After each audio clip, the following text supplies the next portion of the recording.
Good morning, everybody. Please have a seat. यहां पर अभी स्टूडेंट्स कितने हैं? Let me see the hands. और पेरेंट्स कितने हैं? 60% students and 40% parents. So that's the beauty of this session, क्योंकि दोनों एज ग्रुप हमारे पास में है. यहां पर एक तरफ है जो आने वाली जनरेशन है और एक तरफ है जो अभी करंट जनरेशन है, और इसको हम जनरेशन गैप भी बोल सकते हैं. सो चैलेंज क्या है हम सबके सामने? एक कॉमन ग्राउंड है, चाहे वो पेरेंट्स हो चाहे वो बच्चे हो, कि आगे करना क्या है लाइफ में in the age of AI. I hope आप लोगों को पता है कि एआई कितनी तेजी से इवॉल्व कर रहा है. अब जो चैट जीपीटी का लेटेस्ट वर्जन है, दैट इज O1, उसके अंदर रीजनिंग कैपेबिलिटीज आ गई है. Do we understand the magnitude of this? Reasoning मतलब जिसको हम इंटेलिजेंस बोलते हैं, यानी कि जो एआई है, आर्टिफिशियल इंटेलिजेंस के सिस्टम्स हैं और क्वांटम चिप्स डेवलप हो रहे हैं, उनमें इतनी कैपेबिलिटीज है कि वो खुद सोच सकते हैं और सोच करके प्रॉब्लम्स का सॉल्यूशन निकाल सकते हैं. सो इस एज में एजुकेशन का क्या रोल है? कौन से करियर बचेंगे और कौन से करियर खत्म हो जाएंगे? कैसे आप सर्वाइव करोगे? This is a big question mark. How to choose your career? कि आपकी लाइफ आगे क्या होगी, कैसे होगी इस एज में? क्योंकि we are sitting on the cusp of the biggest ever revolution in the history of mankind. अगर आप देखोगे सिलिकॉन वैली में क्या हो रहा है और किस लेवल पे हो रहा है, तो it's huge, it's something big that is happening in the world. So it's not a small question, it's a big question. So इस सेशन को शुरू यहां से करते हैं. What is critical thinking? तो आप में से अगर किसी के भी पास में इसकी कोई अंडरस्टैंडिंग है, that could be a student और पेरेंट्स, आप अपने हाथ ऊपर कर सकते हैं. We will give you the mic. आप बताइए शॉर्ट में कि आपके हिसाब से क्रिटिकल थिंकिंग मतलब क्या? And is there a difference between overthinking and critical thinking? Yeah, definition is analyzing the things with the evidence with an objective and a goal is critical thinking. Overthinking is analyzing the thing over and over without a goal or without an end is overthinking. Great point. Let's give a big round of applause for him. बहुत अच्छा point बोला है मैंने. मतलब कि एक example से मैं इस पॉइंट को एक्सप्लेन करता हूं. जिन्होंने बात बोली, बहुत अच्छी बात बोली. मतलब क्रिटिकल थिंकिंग में एक बहुत बड़ा रोल है एविडेंस का. मान लो आपके घर में किसी को कोई बीमारी हो गई और कोई भी आ रहा है आकर के बोल रहा है कि इसको ये कर दो, वो कर दो, ये खिला दो, वो पिला दो, इसको ना किसी ने ये कर दिया है, उसको नजर लग गई है, इसकी नजर उतार दो, ये कर दो, वो कर दो. और उसके बाद में उसकी वजह से हमको पता है कि वो प्रॉब्लम ठीक नहीं होने वाली, बीमारी ठीक नहीं होने वाली है, unless and until placebo effect आ जाए वहां पर. यानी उस इंसान को लगे कि हाँ मेरे साथ में ये हो गया तो मैं ठीक हो गया. तो इसका मतलब बीमारी एक्चुअल में नहीं थी. बट हमें क्या करना है? हमें एविडेंस चाहिए. यानी पहले डायग्नोज करना है कि बीमारी क्या है, टेस्ट कराने हैं, समझना है. Once we have the evidence, उसके बेस पे सोचना है. तो without evidence, without understanding what the problem is, if you just constantly thinking about the solution और the problem, that is overthinking. That is not critical thinking. But once you understand, अभी बहुत मजा आने वाला है. अभी तो खेल शुरू हुआ है, आगे आगे देखो क्या क्या होता है.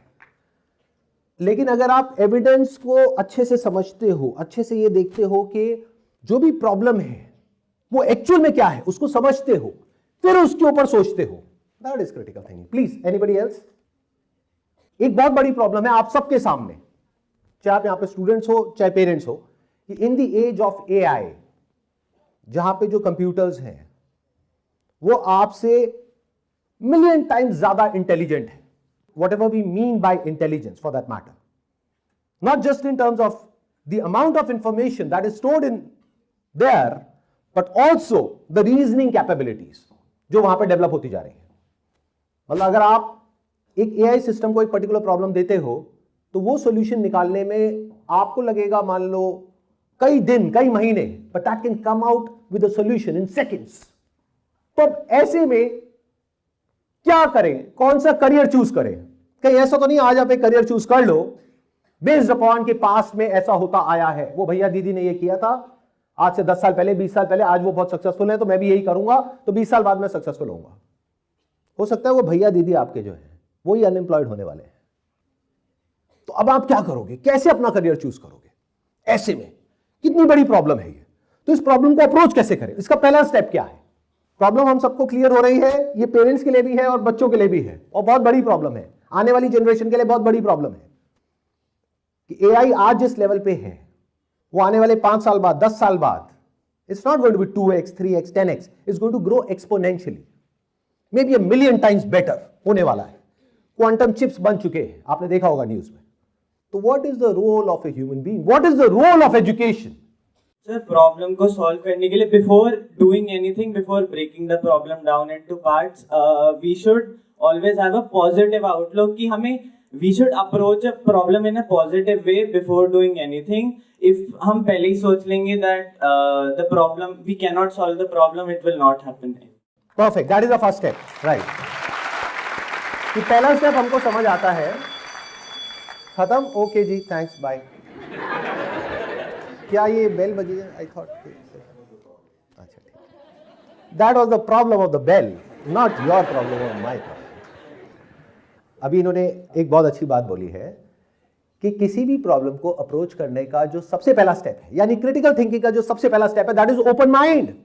A mind which can question anything and everything. Is it not true? Question कौन कर सकता है? जिसका दिमाग खुला हुआ है. जिसका दिमाग बंद है, क्या वो कभी कोई क्वेश्चन कर सकता है? They have got all kinds of beliefs, ideas, notions, biases in their mind, but they never question it.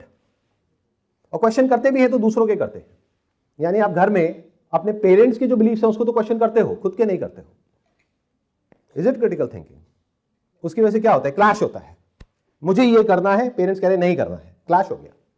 या फिर क्रिटिकल थिंकिंग की शुरुआत यहां से है कि मुझे नहीं पता मुझे क्या करना है, let me figure it out. मतलब योर माइंड मस्ट बी सच कि आप कुछ भी मानते नहीं हो. कुछ भी, जो भी कुछ हो रहा है अपने आसपास में, सबको क्वेश्चन कर रहे हो. You are curious like a चाइल्ड, लाइक अ 5-year-old चाइल्ड, जो सब कुछ पूछ रहा है, सब पे क्वेश्चन मार्क लगा रहा है. कोई भी कुछ भी बोल रहा है, कोई भी कुछ भी कर रहा है, चाहे पूरी दुनिया वो कर रही है, but you must have the courage to question it. कैसा माइंड है हमारा? या फिर we are all full of answers. क्या बुक से इंफॉर्मेशन को अपने अंदर फीड कर लेना और उसके बेस पर बोल देना, is that critical thinking? That is just memorization. What is the beginning of critical thinking? To have an open mind. What does an open mind means? कि जहां भी जो भी हो रहा है, you need to question it. वो question चाहे कितना ही डिफिकल्ट क्यों ना हो आपके लिए या बाकी के लोग जिनसे आप पूछ रहे हो उनके लिए, चाहे उसका आंसर आपको मिले या ना मिले, you have to stay with that question. यानी कि जस्ट एज एन एग्जांपल, आप में से कितने लोग हैं जिनको लगता है, अभी देखना, something very interesting is going to happen. आप में से कितने लोगों को लगता है कि अगर हमारी एक पॉजिटिव अप्रोच हो कि लाइफ में सब कुछ पॉजिटिव होने वाला है हमारे साथ में, तो एआई हमारा कुछ नहीं बिगाड़ सकता, कुछ ना कुछ अच्छा हो ही जाएगा? Let me C those hands up. और कितने कहते हैं कि अगर हम एआई से डरते हैं और उस डर की वजह से मोटिवेट होते हैं? Fear is a big motivator. कब पढ़ते हो? एग्जाम से 6 महीने पहले, 8 महीने पहले? जवाब दो. और नहीं भी दोगे तो मुझे पता है, और यहां पर सबको पता है. कुछ भी बोलते रहे पेरेंट्स, हाँ पढ़ो पढ़ो पढ़ो पढ़ो, हाँ हाँ पढ़ रहा हूं. और पढ़ाई कब होती है? 1 महीना पहले. क्यों हो रही है? कोई डिजायर है, डर है कि नहीं पढ़े तो फेल हो जाएंगे, इसलिए पढ़ रहे हो. तो बड़ा मोटिवेटर कौन है, फियर या मैं? Fear is a much bigger motivator than anyone else in this whole world. Fear की वजह से 2 तरह के रिस्पॉन्स ट्रिगर होते हैं हमारे अंदर, फाइट और फ्लाइट. या तो हम डर करके भाग जाते हैं, जैसे को फियर उठता है अंदर से, या अपना कोई कॉन्सेप्ट बना लेते हैं, कोई आइडिया बना लेते हैं, वहां पे जाकर के सेफ फील करते हैं, या फिर हम एक्ट करते हैं. ये फाइट, जिसको बोलते हैं सॉल्यूशन ओरिएंटेड अप्रोच. तो how many of you think कि पॉजिटिविटी से कुछ नहीं होता है? जो एक पॉपुलर नोशन है, बहुत पॉपुलर नोशन है कि अगर आप पॉजिटिव हो लाइफ में लेकर के तो आपके साथ सब कुछ पॉजिटिव ही होगा. सिर्फ पॉजिटिविटी से कुछ नहीं होता है, बल्कि फियर से उससे बहुत ज्यादा होता है जितना कि पॉजिटिविटी से होता है. कितने ये बिलीव करते हैं कि fear is much more powerful than positivity? Almost आधे लोग बिलीव करते हैं पॉजिटिविटी का बहुत बड़ा रोल है, और आधे लोग बिलीव करते हैं फियर का बहुत बड़ा रोल है. दोनों ही क्या है? बिलीव्स है, अलग अलग. अपने अपने बिलीव्स को पकड़ करके बैठे हैं. Do we have the open mind to question it and find out the reality कि सच क्या है? Do we have that kind of patience कि हम एक प्रॉब्लम के साथ में ठहर सके, उसको समझ सके? For example, let me give you real life practical example. एक है जो बच्चा बहुत ही पॉजिटिव है, मैं तो टॉप करूंगा, मेरे 90% आ जाएंगे, पूरे साल पॉजिटिव है, लेकिन जब करने की बारी आती है तो कुछ नहीं कर रहा है। एक है जो डरा हुआ है और वो डर उसको भगा रहा है। तो फियर इज नॉट बैड, जिसको हम बैड समझते हैं, ठप्पा लगाते हैं। In fact in this entire universe nothing is good और bad, it's just the way of looking at life.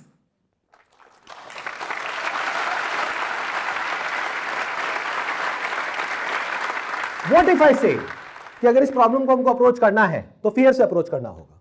That is much faster, much powerful, much better than positivity और fake positivity for that matter.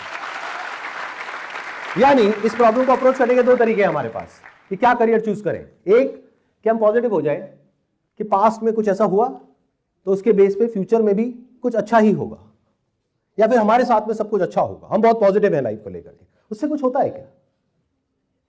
या फिर हम देखिए actual में क्या हो रहा है। हो सकता है इस बार जो हो रहा है वो पास्ट में जो भी कुछ हुआ है उससे बिल्कुल अलग है, बट हम उसको इंटरप्रेट कर रहे हैं बेस्ड अपॉन पास्ट।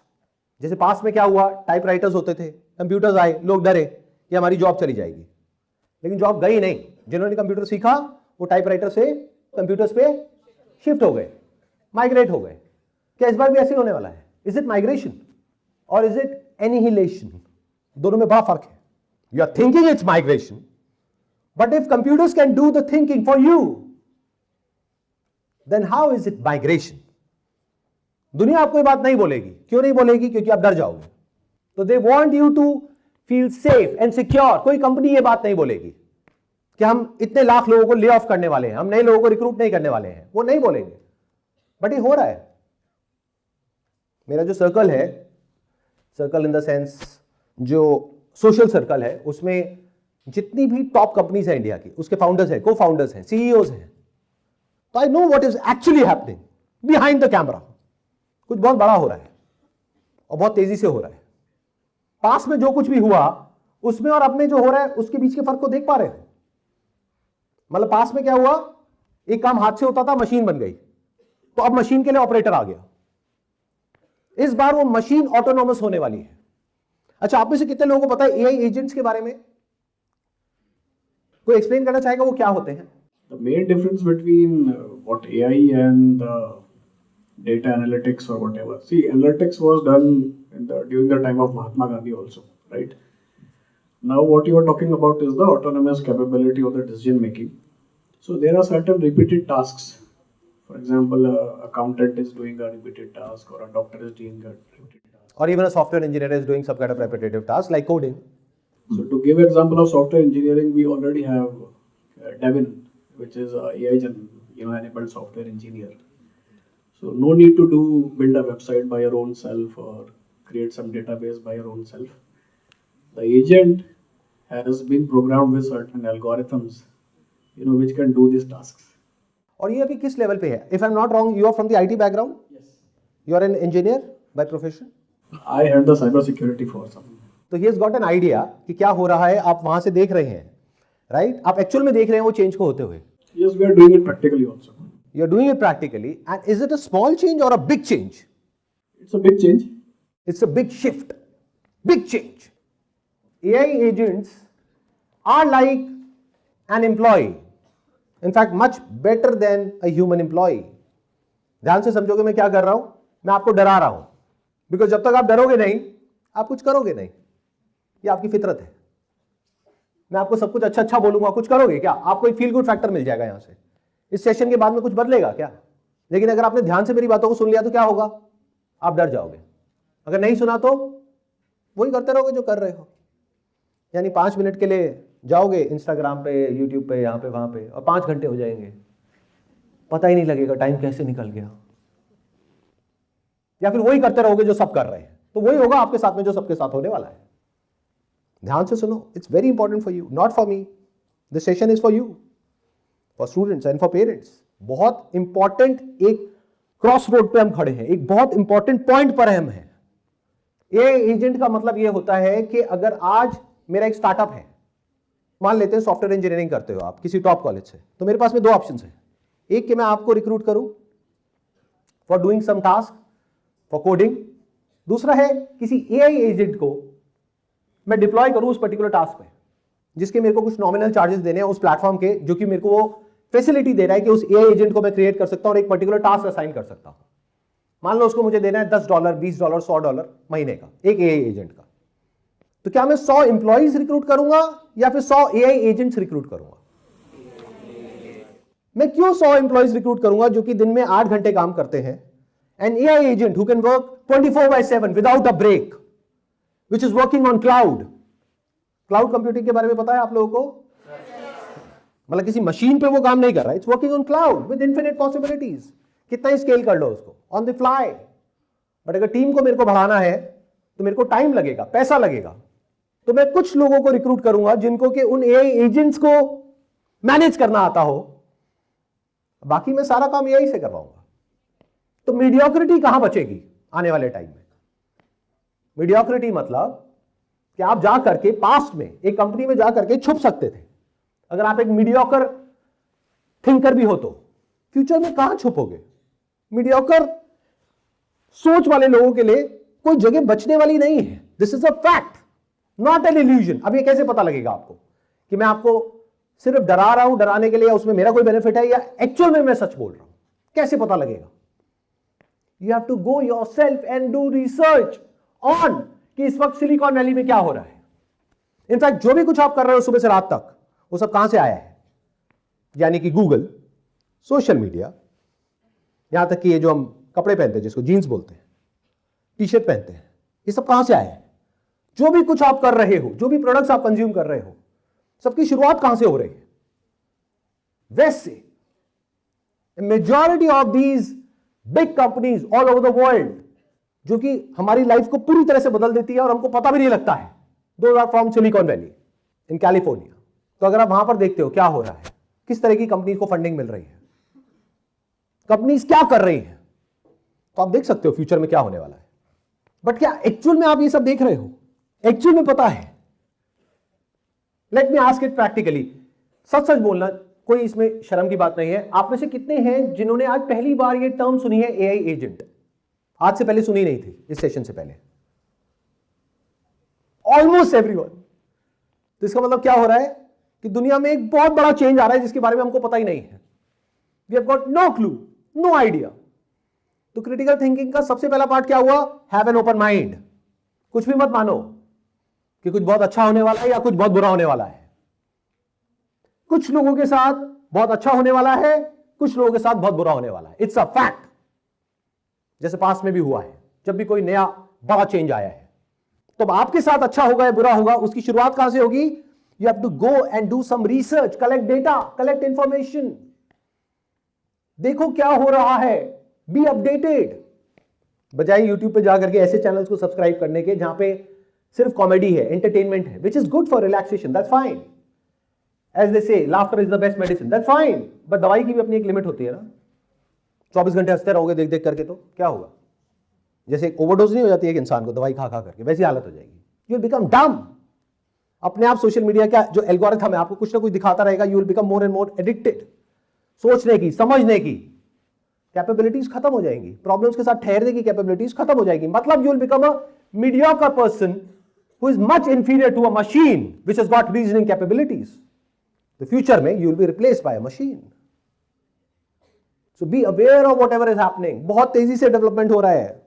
इनफैक्ट ऐसा नहीं है कि आज जिस पर्टिकुलर लेवल पे चीजें हैं, आने वाले 1 साल बाद उससे 10% या 20% बेटर होने वाली है, उससे 1000 गुना बेटर होने वाली है, उसके अगले साल उसका 1000 गुना। कंपाउंडिंग करो, द पावर ऑफ कंपाउंडिंग। चीजें मल्टीप्लाई हो रही है, ऐड नहीं हो रही है। तो B aware of that, collect that data, collect that information. वहां से आपके अंदर एक डर पैदा होगा कि जो आने वाली दुनिया है ये वैसी नहीं है जैसी पास्ट में थी, उससे बहुत अलग है।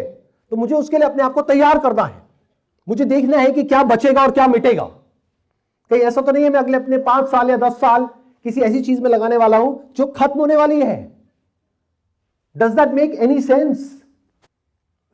इन अदर वर्ड्स, आप एक जगह पर जाकर के घर बना रहे हो, मान लो किसी सी बीच पे, और वहां पे सुनामी आने वाली है और आपको पता है 5 साल बाद, और वहां पे बैठ करके 5 साल तक घर बना रहे हो, और सुनामी आई, घर गया, उसके बाद में बैठ करके रो रहे हो, मेरा सब कुछ मिट गया, देखो मैंने कितनी मेहनत करी। किसको फर्क पड़ता है? ये दुनिया वैसी नहीं है जैसी अभी आपको यहां पर लग रही है स्कूल में, बाहर निकलोगे तो समझ आएगा this is a very mean place. अभी आप एक बहुत सिक्योर और सेफ एनवायरमेंट में हो, पेरेंट्स एक तरफ से आपको प्रोटेक्ट कर रहे हैं, एक तरफ से स्कूल ने प्रोटेक्ट किया हुआ है। बाहर निकलोगे तब पता लगेगा असलियत क्या है। अगर काम के हो तो कंपनी के अंदर हो, नहीं हो तो बाहर हो, किसी ने ठेका नहीं लिया आपका।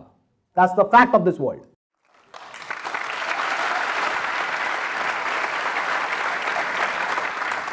तो सिर्फ मेरी बातों को सुन करके अंदर फीड मत करो, कुछ बदलो। That's my motive. मेरा मोटिव आपको मोटिवेट करना नहीं है।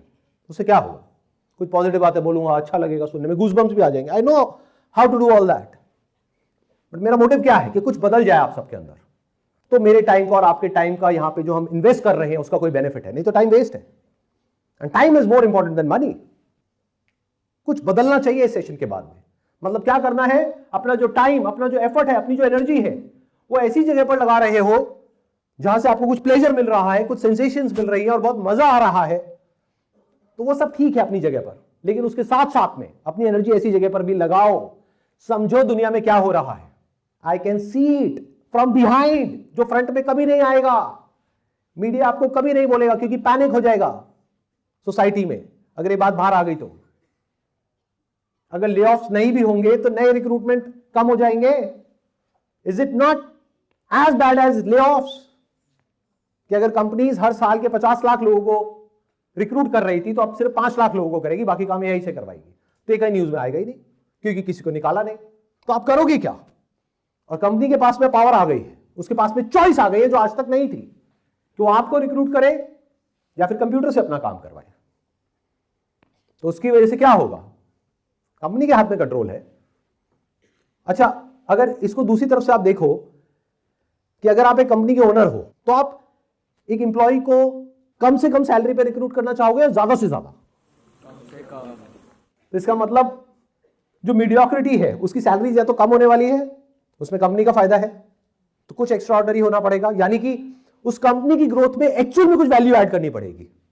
अब कौन लोग वैल्यूएबल है एक कंपनी के लिए और कौन लोग बेकार है? मान लो आप एक स्टार्टअप शुरू कर रहे हो, या मान लो क्या, चलो मेरे मल्टीपल बिजनेसेस हैं, मल्टीपल स्टार्टअप्स हैं, एंड देयर आर लाइक से hundreds of people working in different companies of mine. तो मेरे लिए कौन आप में से काम का है, कौन बेकार है? Let's put it this way, वो लोग जिनका दिमाग खुला हुआ हो, again we are coming back to basics, यानी दिमाग बंद ना हो कि हाँ मैंने पढ़ लिया ना तो मेरी एजुकेशन खत्म हो गई, स्कूल खत्म, कॉलेज खत्म तो पढ़ाई खत्म, वो टाइम गया।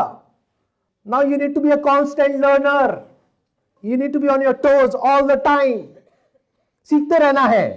You can not just sit and say कि हाँ मैंने पढ़ लिया, मैंने समझ लिया, क्योंकि चीजें बहुत तेजी से चेंज हो रही है। तो somebody who has got an open mindset, not just theoretically, क्योंकि रेज्यूम पे लिखना अलग बात है, I've got an open mindset, actual में होना बहुत अलग है, जिसको हम एजुकेशन कहते हैं, जो आज से बहुत साल पुरानी है, उसके बेसिस पे अपने आप को एजुकेटेड समझ रहे हैं। ये बहुत बड़ा क्वेश्चन है, what is the role of education? ऐसे लोग अब मेरे काम के नहीं है। मेरे काम के कौन लोग हैं? जो इसको क्वेश्चन कर सके, व्हाट इज एजुकेशन, जो ये समझ सके ये जो मशीन लर्निंग है इससे आप जीत नहीं सकते। तो you will not be replaced bye machines, you will be replaced, your job will be taken over by those who know how to use these artificial machines. और ये आपको कहीं सिखाया नहीं जाएगा क्योंकि ये मशीन्स तो अभी आई हैं, ये एजुकेशन में है ही नहीं। कहां है बताओ? तो you have to learn yourself, can't you see that? In other words, कौन सा ऐसा स्कूल है, कौन सा ऐसा कॉलेज है जहां पे आपको ये सिखाया जाएगा कि इन मशीन्स को कैसे यूज करें, आर्टिफिशियल इंटेलिजेंस को कैसे यूज करें? क्योंकि जो भी आपको सिखा रहे हैं दैट इज ऑल आउटडेटेड। और जब मैं आउटडेटेड बोल रहा हूं तो मैं ये नहीं कह रहा कि वो 20 साल पुराना है, 50 साल पुराना है, जो एक्चुअल में है। मैं कह रहा हूं अगर 1 साल पुराना भी है तो आउटडेटेड है एआई की दुनिया में, क्योंकि रोज कुछ ऐसा हो जाता है which is unbelievable. And if you can see it from the other side of the table then you would know कि क्या हो रहा है, किस लेवल पे हो रहा है। We are not that far from super intelligence. Capabilities are infinite. So it's not a small problem that I'm talking about. It's a big problem. IT company में अगर मान लो 50 टास्क होते हैं तो आज की डेट में यही इतना कैपेबल है कि उस 50 में से 20 टास्क को ऑटोमेट किया जा सकता है।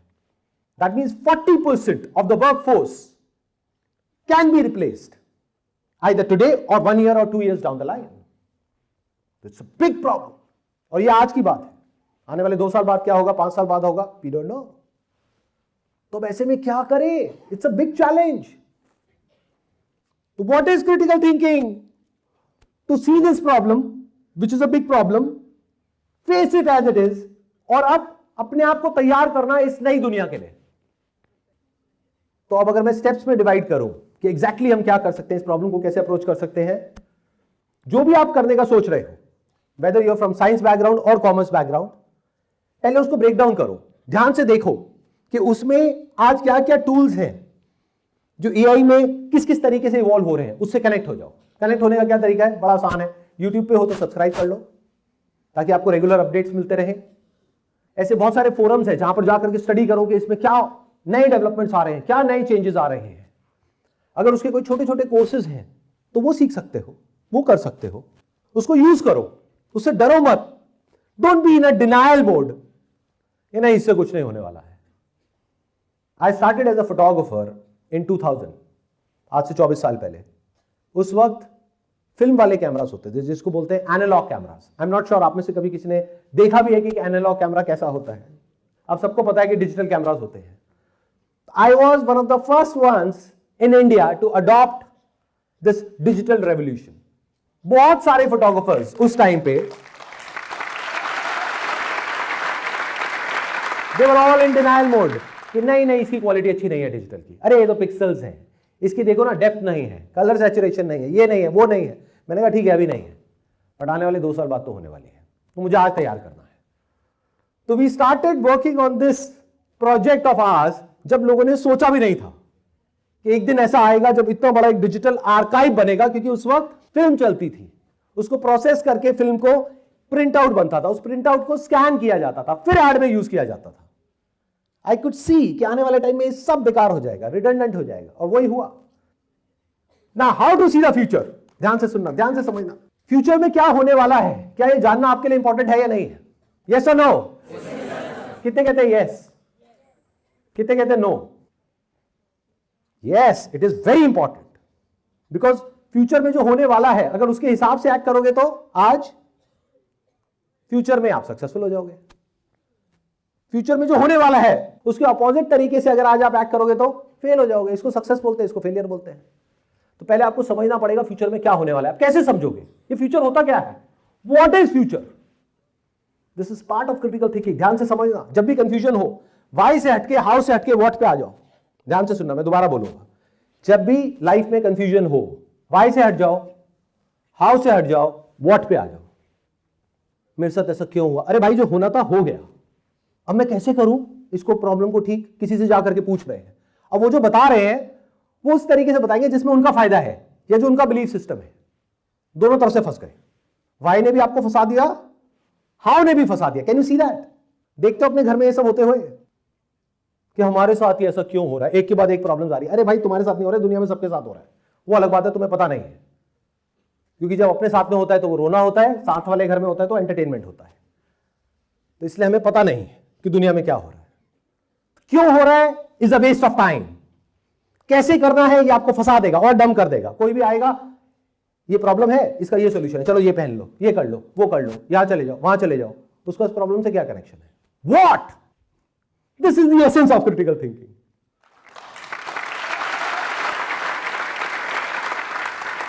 फॉर एग्जाम्पल कोई बीमारी है तो व्हाट इज द प्रॉब्लम, उसको डायग्नोज करो. अगर पकड़ में नहीं आ रही तो 1 टेस्ट कराओ, 2 कराओ, 4 कराओ, 10 कराओ, अलग अलग तरह के. जैसे ही पकड़ में आ जाए उसका एग्जैक्ट जो एंटीडोट है वो लो, प्रॉब्लम सॉल्व. तो diagnosis is important. What is important? तो what is future, that's the question.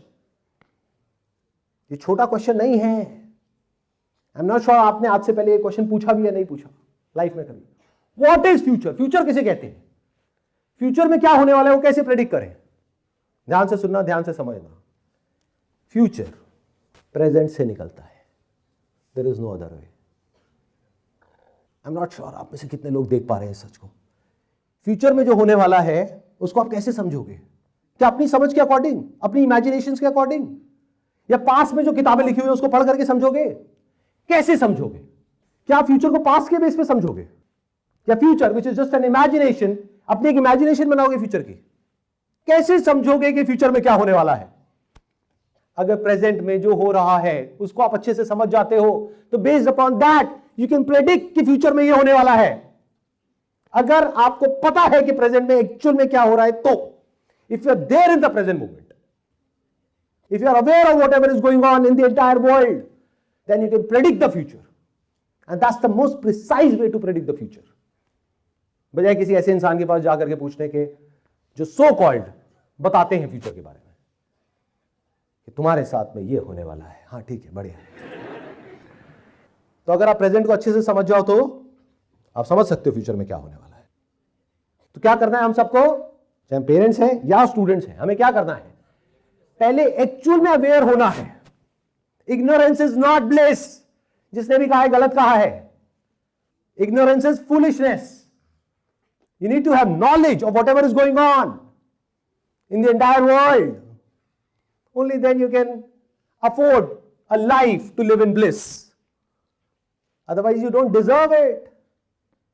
मतलब समझो, देखो दुनिया में क्या हो रहा है, किस किस लेवल पे हो रहा है, लोग क्या क्या कर रहे हैं, किस किस तरीके से कर रहे हैं। स्पेशली सिलिकॉन वैली में क्या हो रहा है, यूएस में क्या हो रहा है। जैसे ओपन एआई है, उसका भी जो लेटेस्ट राउंड ऑफ फंडिंग है वो कितना है? एनीबडी, किसी को आइडिया है? कितना $1 बिलियन उन्होंने अभी रेज किया माइक्रोसॉफ्ट से? $5 billion. Can you understand that? Near about 50,000 crore रुपए उसमें जा रहा है, इन्वेस्ट हो रहा है। क्यों? क्योंकि उन्हें पता है कि इसकी वजह से वो आने वाले टाइम में 5 लाख करोड़ रुपए कमाएंगे। कैसे? क्योंकि अगर करोड़ों एआई एजेंट्स अलग अलग कंपनीज रिक्रूट करेंगी अपनी अपनी कंपनीज के लिए, और हर एजेंट का उनको $100 भी मिला, तो उनके पास कितना पैसा आ गया? This is the future. नहीं तो और क्या रीजन है? क्या वो चैरिटी हो रही है? Is it a charitable company? वो $5 बिलियन किस लिए लगाए जा रहे हैं वहां पे? That's pure business. तो समझो बिजनेस लेवल पे क्या क्या हो रहा है। That's how the world is going to shape up in future. जो मैं जानता हूं, जो मैं देख रहा हूं, उसका मैं 1% भी आप लोगों के साथ में शेयर नहीं कर सकता, क्योंकि बहुत सारी ऐसी बातें हैं जो मैं बोल ही नहीं सकता, बिकॉज कल वो मीडिया में आ जाएगी और फिर लोग पैनिक करेंगे। तो you have to see it yourself. वहां से डर आएगा अंदर, और वो डर आपको मोटिवेट करेगा।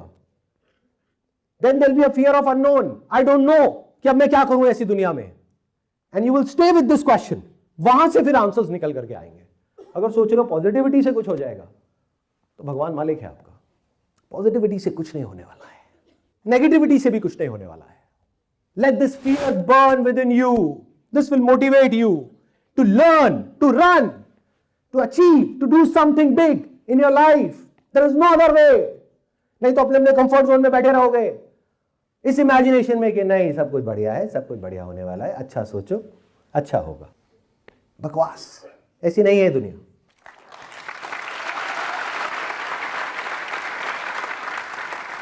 और ये अभी आपको समझ नहीं आएगा, क्योंकि मैंने जैसे कहा कि अभी आप एक प्रोटेक्टेड एनवायरनमेंट में हो। आने वाले कुछ साल बाद, या कुछ लोगों के लिए तो कुछ महीने बाद, जो अभी 12th में है, उनको समझ आने लग जाएगा। तो हमें क्या करना है? अगर एक्शन प्लान की बात करी जाए, अपने आप को अपडेट करना है कॉन्स्टेंटली। अभी मोटिवेशन कहां से आएगा? क्योंकि मेरे हर सेशन में कोई ना कोई एक क्वेश्चन जरूर पूछता है कि सर जब आपकी वीडियो देखते हैं या आपको सुनते हैं तब तो एनर्जी आ जाती है, लेकिन उसके कुछ दिन बाद back to normal, back to square one, वापस वहीं पहुंच जाते हैं जहां पर थे। तो ऐसा क्या करें जिससे कि वो एनर्जी बनी रहे? तो मैंने कहा स्टॉप बीइंग मोटिवेटेड। मोटिवेशन किसी काम का नहीं है, इंस्पायर्ड हो जाओ। मोटिवेशन वो है जो बाहर से अंदर की तरफ आ रहा है, यानी मेरी तरफ से आपको मिल रहा है, उसकी वजह से आप एनर्जेटिक फील कर रहे हो, वो टेम्पररी है। इंस्पिरेशन मतलब क्या? बाहर से कोई कुछ नहीं कह रहा है, या फिर आपके पेरेंट्स भी आकर के कह रहे हैं मत करो ये सब, क्यों कर रहे हो, क्यों अपने आप को अपडेट कर रहे हो, क्यों लर्न कर रहे हो, but you are inspired, you are saying no I need to be constantly updated, क्योंकि इस बार मेरा कंपटीशन किसी इंसान से नहीं है, मशीन से। तो I need to be updated. I need to be strong enough. I need to learn myself. Nobody is going to hold my hand and teach me how to do it. क्योंकि उन्हें खुद ही नहीं पता क्या होने वाला है। कौन बताएगा आपको? आपको खुद सीखना पड़ेगा। That's the future.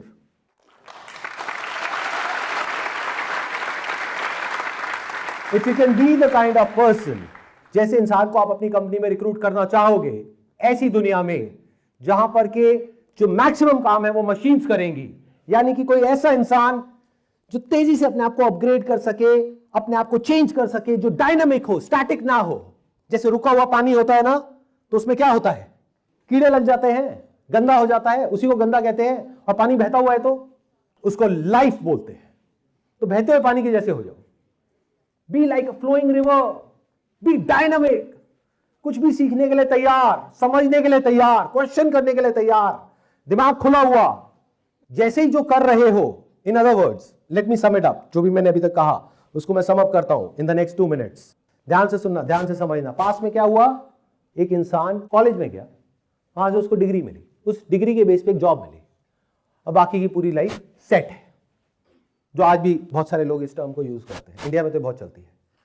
Life set हो गई भाई, लड़का सेट हो गया, लड़की सेट हो गई। अब वो अलग बात है, बच्चे अलग तरीके से यूज करते हैं, पेरेंट्स अलग तरीके से यूज करते हैं। जिनको समझ आ गया उनको आ गया है, जिनको नहीं आया है they need to work on their sense of humour.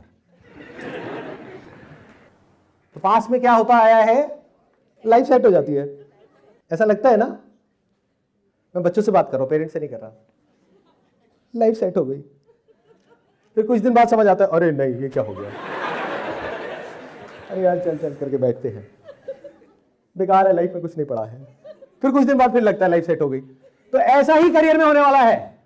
देखो मैंने कैसे एग्जांपल दिया आपको, उस लेवल पे ले जा करके जिस लेवल पे आप समझ सको। समझे मैंने क्या कहा? एक रिलेशनशिप में क्या होता है, रिलेशनशिप मतलब यही बॉयफ्रेंड गर्लफ्रेंड। इसमें क्या होता है, जब शुरू शुरू में नया नया एक रिलेशन शुरू होता है तो ऐसा लगता है कि इससे बढ़िया तो कुछ हो ही नहीं सकता है। सब कुछ बहुत अच्छा लगता है, चारों तरफ म्यूजिक चल रहा होता है, वी आर ऑन क्लाउड 9, या अगर क्लाउड 10, 11 कहीं होता है तो वहां पर होते हैं। उसके बाद क्या होता है, उसके बाद गटर में होते हैं कुछ दिन बाद, सीधा क्लाउड 9 से कहां, सीवर में।